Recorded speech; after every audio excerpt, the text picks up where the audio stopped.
Well, looks like I'm all alone again. So this lesson is on factoring out negatives. This is basically a subset of factoring out the greatest common factor. When you factor out the greatest common factor, you generally, if you can factor out a negative, you always want to factor out a negative. So I'm just going to be focusing on examples of how to do that. But first, let's talk about what is factoring. So factoring is basically when you are undoing multiplication. Most of the time you're undoing the distributive property or FOIL. So you're just taking something that's been multiplied out and you're undoing that and writing it as the multiplication. So the step before you did the multiplication. So with numbers, if you were given 15, factoring it would be writing it as 3 times 5 instead of 15. And those numbers that we split it up as, 3 and 5, are called factors of 15. And we talked about this in week 1 with prime factorization. I went into a lot of details about factors. So when we have things with variables and we are factoring, that's generally the distributive property, or we're undoing any polynomial multiplication. So it's just the opposite of multiplying things together. You want to split it up. So there are different methods or types of factoring. So there's prime factorization, which we covered in week 1, and we use that for reducing fractions. It's used to find the common denominator. Then we have factoring out the greatest common factor, which is abbreviated as GCF. And some subsets would be specifically factoring out a negative or factoring out a binomial term, but those are all still considered the greatest common factor. Then we've got different types of factoring. We have factor by grouping, factoring using trial and error, and then factoring using the AC method. So these are all the main different ways that you can factor, and which one you use depends on what the problem looks like and what you're being asked to do. So let's talk about the greatest common factor. So this is abbreviated GCF, and it is the largest number you can divide out of a whole set of numbers, or it's the largest expression that you can divide out of a set of expressions. So if you think about greatest common factor and you look at the terminology going backwards, factor, that's the noun, it's a factor of the numbers that we have. So I'm saying the numbers in our set. So it's like you just have different terms that you're looking at, or you'll have a set of numbers, you'll have 3 numbers or 3 terms. And so it has to be a factor of all the numbers or everything that's in that grouping, all the terms you're looking at. Common means it needs to be in all of them. So it's not each term has its own factors, but to be a common factor, it has to be a factor of all of the terms. And then greatest means that it's the largest one that we can divide out. So you're taking the word and you're understanding it reverse order in order to understand what the greatest common factor is. So if we just look at numbers and we have a set of numbers with 24 and 16, the greatest common factor is 8 because it divides into both 24 and 16, so it's a factor of both, so it's a common factor, and it's the largest number that divides into both of those, which makes it the greatest common factor. And when you have things that have variables, it's actually a lot easier than dealing with the numbers because you just look, well, what's the smallest exponent on my variables? That's my factor. That's my greatest common factor. And this is true for binomial expressions as well, but we're not going to cover the binomial in this particular lesson. So factoring out the greatest common factor, these are the 2 methods. The book uses the method on the left. I use the method on the right. So I'm going to be doing all of my examples following method 2. If you're interested in seeing method 1, there is a video on factoring out the greatest common factor, so you can watch that, and I show both of them. But in this one, I'm going to be doing method 2 because when you're factoring out negatives, you're less likely to make a mistake this way. So that's why I use method 2.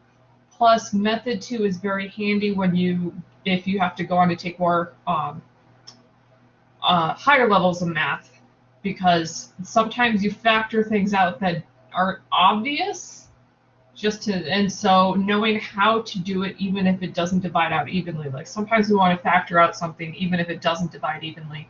So method 2 allows you to do that and understand how that works. So I'm going to be doing everything with method 2, where we're going to find the greatest common factor.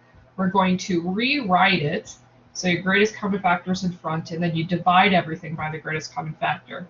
And then we're going to use our rules of exponents to simplify inside. And since this lesson is specifically about negatives, if you have a polynomial, we're going to be factoring polynomials. That's generally what we do. When you have it in standard form, so your highest exponent is first. If the coefficient, that first term, is negative, you always factor out a negative. Just every time, because it makes things easier when you have to do things with it. So just if your highest term, that leading coefficient, is negative, factor out a negative.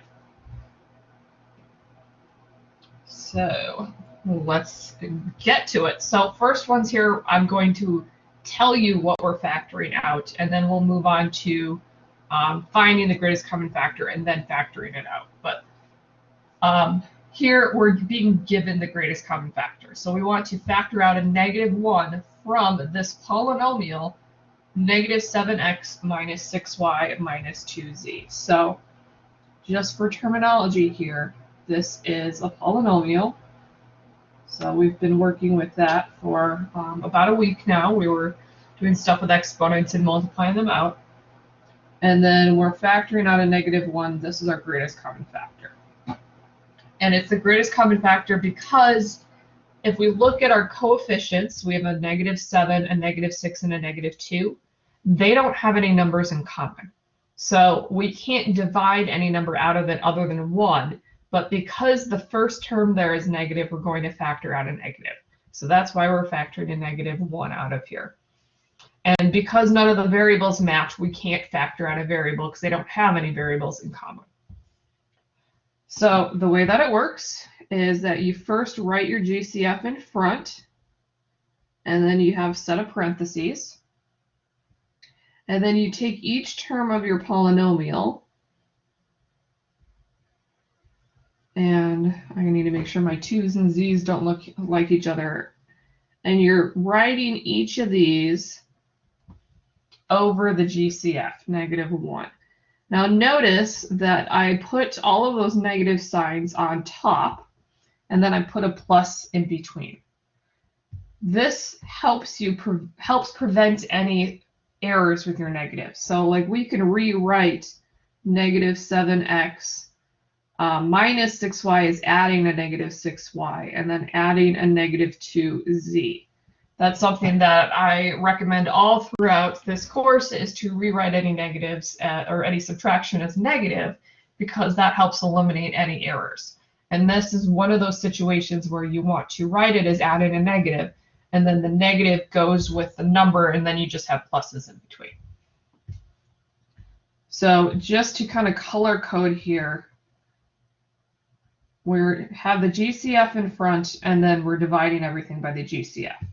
We're not actually changing anything about our polynomial because we're multiplying and dividing by the same number. So we're not changing anything. It's just manipulating it so that it looks slightly different. And factoring is something that we need when we start solving these things, so that's why you're learning this tool. So that's our first step, is to rewrite it with the GCF in front, and then you divide everything by the GCF, and then you simplify. And when you simplify, you only simplify inside the parentheses by doing that division. So a -7 divided by a -1 is a +7, so you have +7x. -6 divided by -1 is a +6, so this becomes a +6y. And then -2 divided by -1 is 2, and then we have a z. And the whole point of factoring is to write it as multiplication. So we're not going to multiply anything back through. You can do that to check your work, but we want to write it as multiplication because we're undoing the distributive property.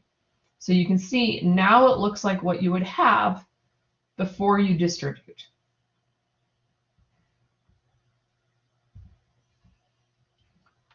So this example, we want to factor out a -3 from -3n cubed minus 6n plus 3. So our GCF here is -3. And then our polynomial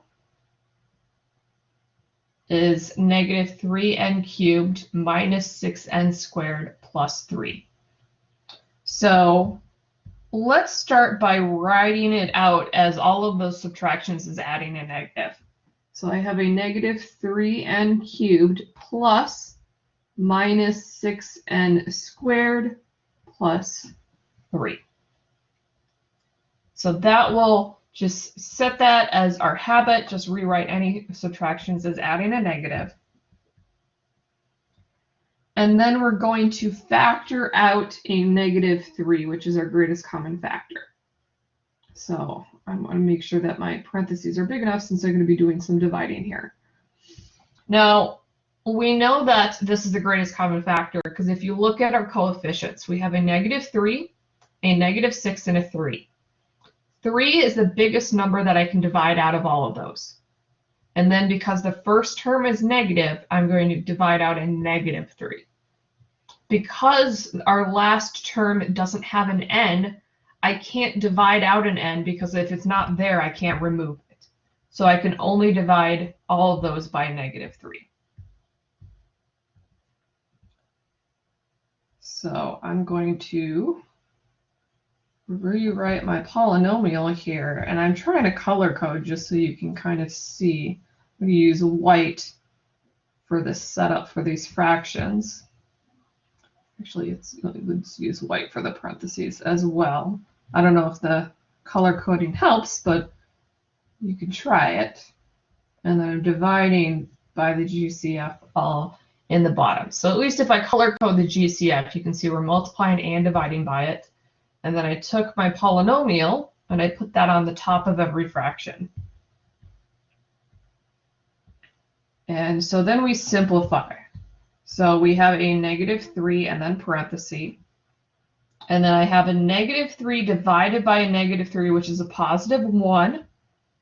So that's a 1. And then we have our n cubed plus -6 divided by -3 is a +2. N squared plus 3 divided by -3 is -1. So you could rewrite this so that's -3 parenthesis n cubed plus 2n squared minus 1. Or you can keep it in the form above it where you have a 1n cubed and you have a plus -1. They're the same thing. But once you do that division, then you've got it where it looks like you're undoing the distributive property, and that's your finished answer.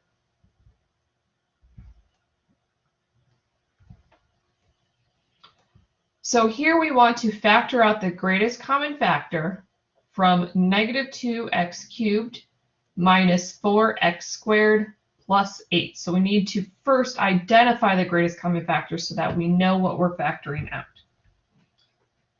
So we want to find the greatest common factor. And so take a look at the coefficients here, the numbers. We have a -2, a -4, and a +8. So our greatest common factor is going to be the largest number that I can divide out of all of those. And because the first thing that we see is negative, our greatest common factor is going to be negative. So I can put that negative there. And then out of 2, 4, and 8, the largest number I can divide out of all of those is 2. So our greatest common factor is going to be 2. Then look at the variables. So all three of these terms have an x in them. I have an x cubed, an x squared, and an x. So that means I can remove an x from these. The x without an exponent basically has an exponent of 1. So if everything contains the same variable, the greatest common factor will be the variable with the smallest exponent.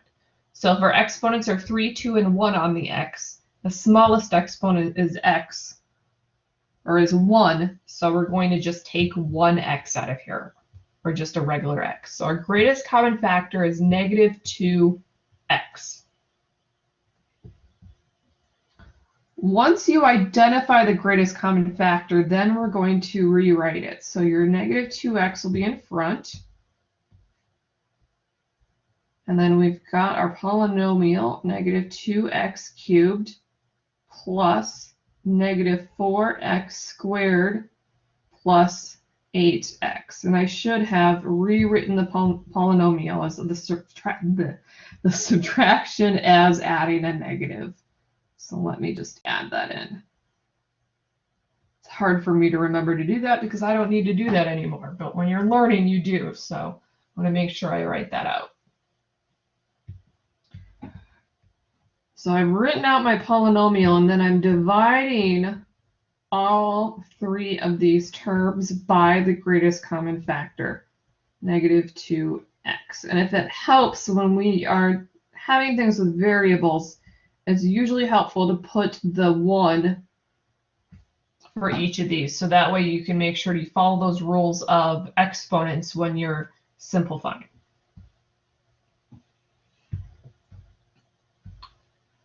So we've got this negative 2x in front and then in parentheses. So first, negative 2 divided by negative 2 is a positive 1. So I'm going to write down 1.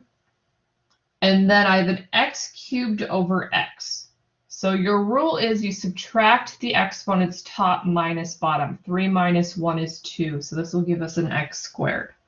You can also think about it as I have 3 x's and I'm removing one of them, so there are 2 left, and that's x squared.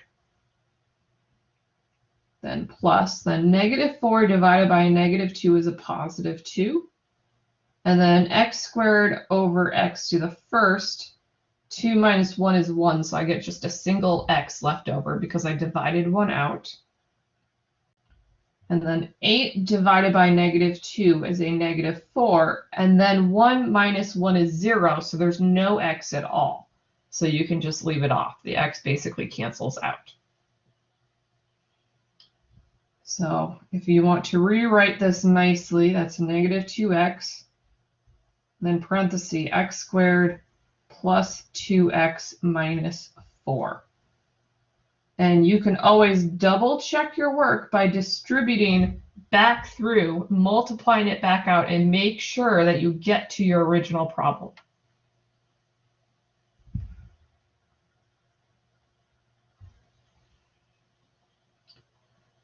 Factor out the GCF from negative 9y to the 5th plus 3y cubed minus 12y. So I'm going to just start by rewriting my subtraction as adding a negative before I forget. And then you want to find your GCF. So we look at the numbers that we have. So look at the coefficients. We've got negative 9, 3, and negative 12. So because that very first thing is negative, my greatest common factor is going to be a negative. And then I'm looking for the biggest number that I can divide out of 3, 9, and 12. And that's going to be 3. I can't divide 3 by anything bigger, so it has to be 3. 3 goes into all 3 of those. Then when you look at your variables, they all have a y, and our exponents are 5, 3, and then we have 1y, or y to the first. So the smallest exponent is y to the first, so I can factor out a y. I can make sure I remove one y from everything. So now that I've identified the greatest common factor, I can put that in front and make sure that I actually picked my right color here.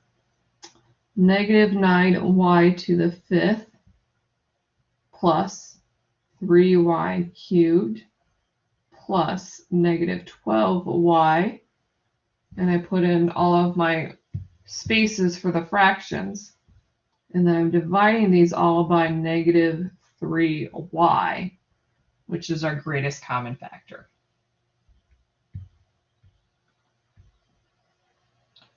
So I have a negative 3y in front, parenthesis. Then I start dividing. Negative 9 divided by negative 3 gives you a positive 3. You subtract your exponents, you're going to go y to the 4th because you're basically removing a y. So 5 minus 1 is 4. Plus, so you always bring down your pluses. 3 divided by negative 3 is negative 1. And then I'm removing a y by dividing it by a y. So now I have a y squared plus negative 12 divided by negative 3 is a positive 4. And then the two y's cancel out. There's one on top, one on the bottom. They basically cancel out. They're gone. So I don't have a y in that last term. So I can rewrite this as negative 3y parenthesis 3y to the 4th minus y squared plus 4.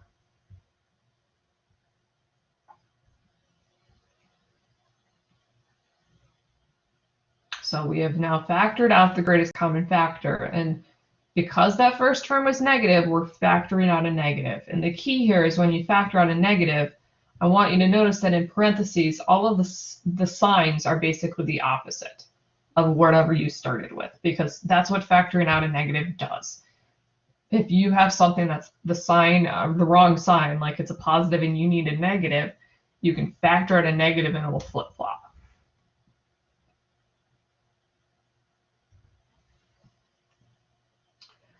Factor out the GCF from negative 8t squared minus 9t minus 2. So I'm going to rewrite all of those subtractions as adding negatives.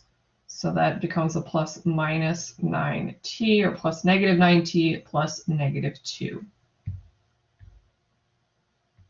So our greatest common factor, you look at your coefficients. We have an 8, 9, and 2. We know we're going to have a negative that we're going to factor out because we start with a negative 8. So then we just look at the numbers, 8, 9, and 2.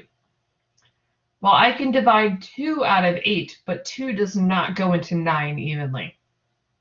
And the only other number I can divide it into is 1. And 1 goes into all three of those numbers. So my greatest common factor is going to be a negative 1.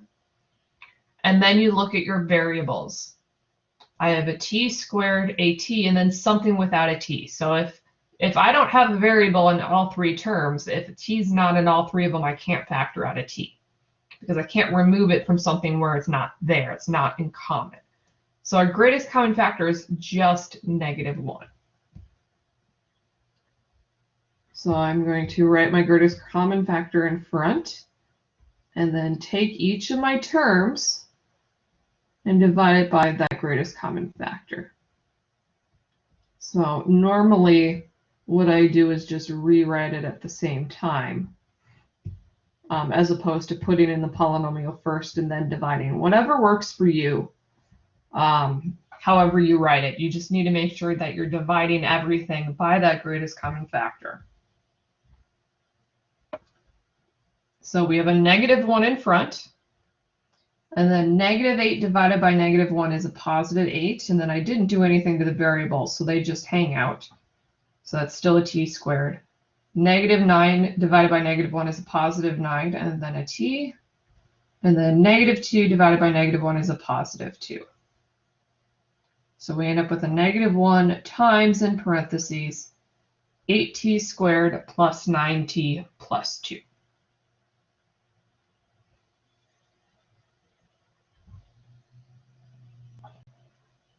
Okay, so now we're getting a little more complicated because we have multiple variables here, but we can still do this. So we want to factor out the greatest common factor from negative 3m to the 4th n squared plus 6m squared n minus nmn squared. So I'm going to just rewrite our subtractions as adding negatives. And make sure that you're very careful about all your variables, that the exponents are correct. So I have a plus negative 9mn squared. So our greatest common factor here. So first, let's look at the numbers. We've got -3, 6, and -9. So because that first thing is negative, we're factoring out negative, and then 3, 6, and 9. So the biggest number that divides into all three of those numbers is 3. Then we move on to the variable. So let's look at the first variable, m. We have m to the 4th, m squared, and then m, which is an m to the 1st. So all three of these have m, and so the smallest exponent is the one where it's just a single m, so I can factor out a single m. Then you move on to the next variable, n. I have an n squared and n, and then another n squared. So the smallest out of there is the single n in the middle term, so I can factor out a single n. Because that has no exponent in it. It's basically an exponent of 1 compared to the other two that have an exponent of 2. So that's my greatest common factor. So I'm going to put that in front and make sure that I write all my variables correctly. And then I am dividing -3m to the 4th over n squared divided by -3mn plus 6m squared n over -3mn plus -9mn squared over -3mn. And then let me color in all my greatest common factors so I've got that pattern going. And you can see where the numbers are coming from. Okay, so in front, -3mn parentheses. So first thing, -3 divided by -3 is a positive 1.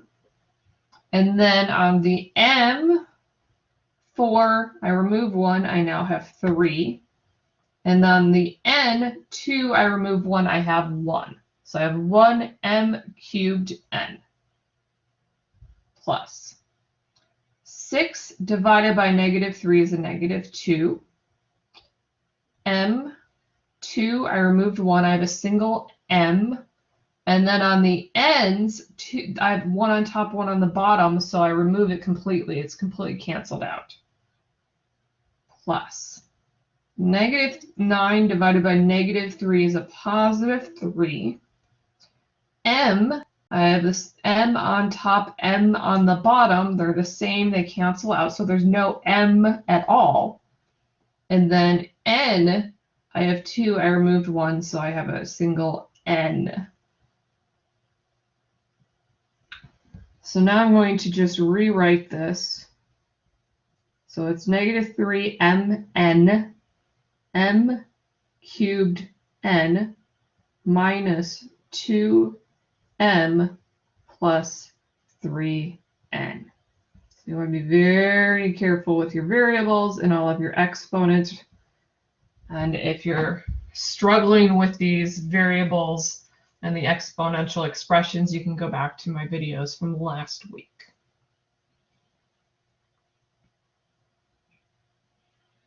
Okay, so this is my final example. We're factoring out the greatest common factor from -12p cubed t plus 2p squared t cubed plus 6p t2, or squared.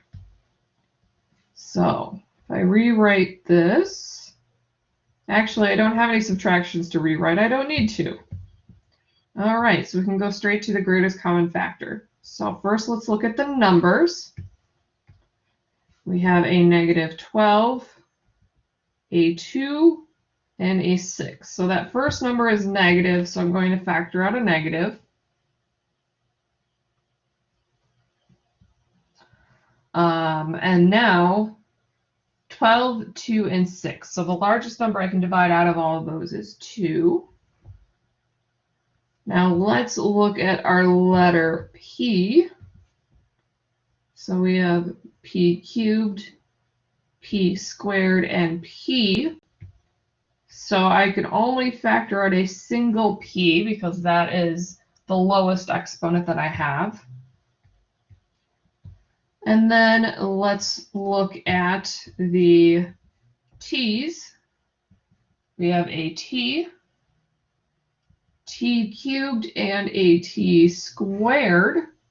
So the single exponent T is the lowest that we can factor out.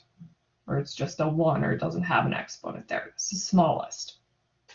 So our greatest common factor is -2pt. So I'm going to put that in front, -2pt. And then divide each term by that -2pt and make sure that I have pluses in between. Make sure that you're writing all of your correct variables.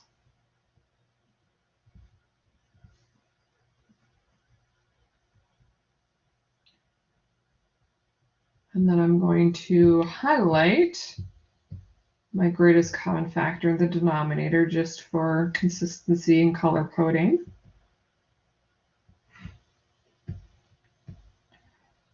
So I have a -2pt and then parentheses. So -12 divided by -2 is 6. I have p cubed over p. 3 minus 1, it gives me a p squared. And then I have a t over t, so that cancels. Then 2 divided by -2 is a -1. P squared over p is a single p left over, so I removed one of them. And then on the t's, 3 minus 1 is 2, so I get a t squared. Plus 6 divided by -2 is a -3. P over p, those cancel. T squared over t, so 2 minus 1 is 1, so I have a single t. So now I'm going to rewrite this so that it's subtraction and get rid of any ones that I don't really need. So we have a -2pt times 6p squared minus pt squared minus 3t squared.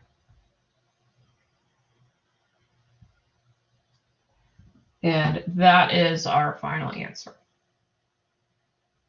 So hopefully you've now seen enough examples of factoring out the greatest common factor and factoring out the greatest common factor when it's negative, that you have a good handle on what this means. And then you can go on and take a look at the textbook for how to factor out binomial factors. Those are a little tricky, but those are necessary so that you can learn how to factor by grouping. And once you know how to factor by grouping, then you can factor using the AC method, which is far preferred to trial and error. Trial and error could take a long time. So your goal is to be able to use the AC method. Let me go back to where I had all of these listed. So your goal is to be able to use the AC method, and to do that you need to know how to factor out a binomial term and then factor using trial and error. Or not trial and error, factoring by grouping, because trial and error can be pretty annoying and slow. So hopefully this is helpful, and hopefully I'll see you guys next week.